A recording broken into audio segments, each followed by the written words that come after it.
दोस्तों, उड़ने की आशा के आने वाले एपिसोड में एक जबरदस्त खुलासा होने वाला है जो पूरे देशमुख परिवार की नींव को हिला देगा। कहानी की शुरुआत होती है जब रेणुका के हाथ लगती है रोशनी की पुरानी मेडिकल रिपोर्ट देखकर उसके होश उड़ जाते हैं। उसकी आंखों में सिर्फ एक ही सवाल है, रोशनी ने ये सब क्यों छुपाया।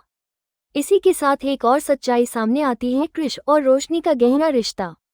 जिस बच्चे को रोशनी अब तक अनदेखा करती रही थी, अचानक उसके लिए उसका प्यार और ममता जाग उठी है। वो उसे गोद में सुलाती है, खाना खिलाती है, खिलौने लाकर देती है और लोरी गाकर सुलाती है। ये सब देखकर सचिन और शाइली को भी शक होने लगता है। उन्हें लगता है कि रोशनी शायद मां बनना चाहती है, लेकिन असल सच्चाई इससे कहीं ज्यादा चौंकाने वाली होती है।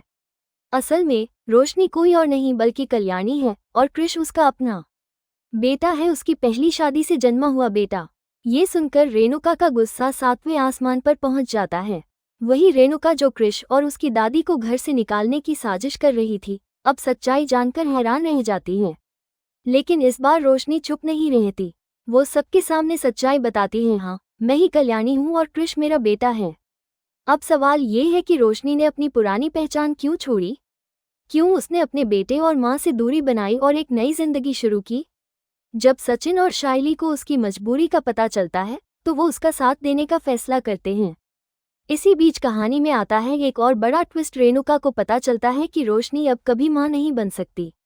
मेडिकल रिपोर्ट में ये बात साफ लिखी होती है, यानी कि कृष ही उसका इकलौता बेटा है और तेजस की विरासत का हकदार भी वही है। अब रेणुका के पास कोई रास्ता नहीं बचता। अगर उसे तेजस की विरासत बचानी है तो उसे उसी बच्चे को अपनाना होगा जिसे वो अब तक नफरत से देखती थी, लावारिस कहती थी। अब देखना दिलचस्प होगा कि क्या रेणुका अपने अहंकार को तोड़ेगी, क्या वो कृष को अपनाकर रोशनी को उसका हक और सम्मान दे पाएगी। दोस्तों, आने वाले ट्रैक में इमोशनल ड्रामा, बड़ा फैमिली ट्विस्ट और बहुत कुछ देखने को मिलेगा। अगर वीडियो पसंद आए तो लाइक करें, शेयर करें और चैनल को सब्सक्राइब करना ना भूलें। धन्यवाद।